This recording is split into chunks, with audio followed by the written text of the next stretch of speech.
భూ రిజిస్ట్రేషన్ల ప్రక్రియ త్వరగా పూర్తయ్యేందుకు స్లాట్ బుకింగ్ విధానాన్ని తీసుకొచ్చింది రాష్ట్ర సర్కార్.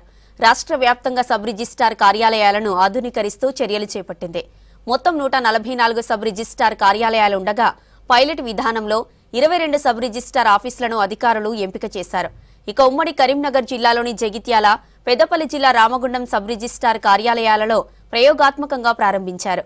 ప్రజలు నేరుగా సంబంధిత వెబ్సైట్లో తేదీ, టైం స్లాట్ బుక్ చేసుకుని నిర్దేశించిన సమయంలో రిజిస్ట్రేషన్ పూర్తి చేసుకోవచ్చని తెలిపారు రిజిస్టర్ బాలకిషన్. రిజిస్ట్రేషన్ సేవలు మరింత సులభంగా, వేగంగా, పారదర్శకంగా అందించేందుకు ప్రభుత్వం నేటి నుంచి రాష్ట్ర వ్యాప్తంగా సుమారు 22 సబ్ రిజిస్టర్ కార్యాలయాలు పైలట్ ప్రాజెక్ట్ ప్రాతిపదికన స్లాట్ బుకింగ్ విధానం అమలు చేస్తుంది. దానిలో భాగంగా మన పెద్దపల్లి జిల్లాలో రామగుండం సబ్ రిజిస్టర్ కార్యాలయం ఉంది. ఈ సేవలు నేటి నుంచి అమల్లోకి రావడం జరిగింది. దీనివల్ల గతంలో ప్రజలు గంటల తరబడి సబ్ రిజిస్టర్ కార్యాలయం ముందు వేచి చూసేవారు తమ రిజిస్ట్రేషన్ కోసం.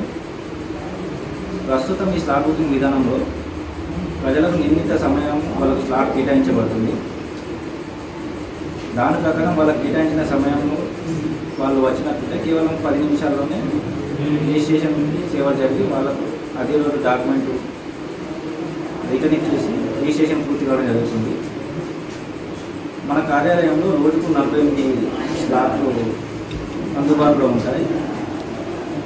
సాయంత్రం 5 నుంచి 6 గంటల మధ్యలో ఎవరైనా ఎమర్జెన్సీ అవసరం ఉంటే అదనంగా మరో 5 డాక్యుమెంట్లకు వాకింగ్ సదుపాయం కలదు. సుధీర్, నేను గోదావరికాని చేశాను. ఇంతకుముందు రిజిస్ట్రేషన్ చేయించుకోవాలంటే పాత పద్ధతి ప్రకారం మేము ఈరోజు మార్నింగ్ వచ్చేసి ఈవినింగ్ దాకా వెయిట్ చేసినా కూడా రాకపోయేది. అటువంటిది రెండో రోజు కూడా మాకు టైం పట్టేసి మేము చాలా ఇబ్బందులకు గురయ్యేది. ఇప్పుడు ఈ కొత్త పద్ధతి స్లాబ్ బుకింగ్ చేయడం వల్ల ఏమవుతుందంటే మాకు టైం సేవ్ అవుతుంది.